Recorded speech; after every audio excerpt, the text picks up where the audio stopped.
Stock market आज भी इतना वोलाइटी क्यों है? Fed rate cut, RBI policy, rupee pressure, gold silver movement, investors का कंफ्यूज होना, बाय करें या वेट करें। इस वीडियो में आप सभी को 2025 के करंट मार्केट कंप्लीट पिक्चर दिखाऊंगा। शॉर्ट टर्म के लिए होगा, लॉन्ग टर्म के लिए पैसा कैसे बनाना है, सब कुछ क्लियर कर दूंगा आज। तो पार्ट वन ये है कि global market update Fed effect. सबसे पहले बात करते हैं कि यूएस फेडरल रिजर्व की। फेड ने रेट कट कर दिया है, लेकिन डॉट प्लॉट अभी भी अनक्लियर है। इसका मतलब अगर रेट कट स्लो हो सकता है तो इन्फ्लेशन का रिस्क अभी भी खत्म नहीं हुआ है।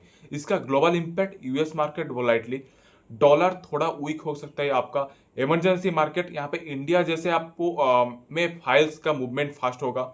शॉर्ट टर्म के लिए वोलाइटली आप पे हाई ही रहेगा। तो पार्ट टू ये है कि इंडिया स्टॉक मार्केट टुडे ये आपका अभी क्या चल रहा है। इंडिया का बात करते हैं तो Nifty, Sensex, global cases use react कर सकता है। आईटी स्टॉक फेड न्यूज के मूव कर रख रहे हैं। यहाँ पे बैंकिंग स्टॉक आरबीआई एक्सप्लेनेशन पे डिपेंड करता है। यहाँ पे आरबीआई ने लिक्विडिटी का क्रेडिट रूल्स थोड़े ऐसे किए हैं, लेकिन रेट कट का सिग्नल अभी क्लियर नहीं है। इसीलिए मार्केट एक दिन ग्रीन एक दिन रेड नॉर्मल होता जाता है। रुपी, गोल्ड, सिल्वर यहाँ पे ट्रेंड पे चल रहा है कि रुपी अभी प्रेशर में डॉलर के अगेंस्ट। इसका मतलब इंपोर्टेंट कॉस्ट बढ़ेगी, इन्फ्लेशन का थोड़ा रिस्क होगा। और गोल्ड में यहाँ पे आने वाला है कि सेफ हेवन बन रहा है, लॉन्ग टर्म इन्वेस्टर के लिए इंटरेस्ट दिखा सकता है।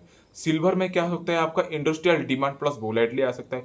शॉर्ट टर्म के ट्रेडिंग के लिए रिस्की हो सकता है। यहाँ पे आपका gold equal to heads, silver equal to high risk high reward. Part 4 पे आपको कवर करने वाला हूँ कि SIP retail investor strategy.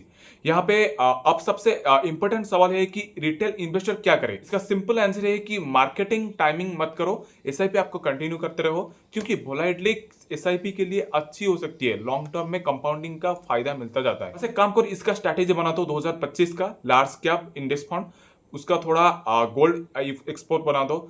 Cash reserve maintain ये है कि short term and long term का प्रीव्यू मैंने दिखा सकता हूँ। यहाँ पर शॉर्ट टर्म 3 to 6 मंथ जाना चाहिए, market sideways volatility, news based movement यहाँ पे आना चाहिए। लॉन्ग टर्म 3 to 5 ईयर्स आपको लेना चाहिए। India growth story strong, composition plus infra plus digital economy. जो इन्वेस्टर पेशेंस रखेगा वही पैसा बनाएगा। तो दोस्तों यहाँ पे 2025 के स्टॉक मार्केट स्कैरी नहीं है, बस स्मार्ट रहना जरूरी होता है। यहाँ पे फेड, आरबीआई, रुपी, गोल्ड, सबसे चीज इंपैक्ट समझकर इन्वेस्टमेंट डिसीजन लो।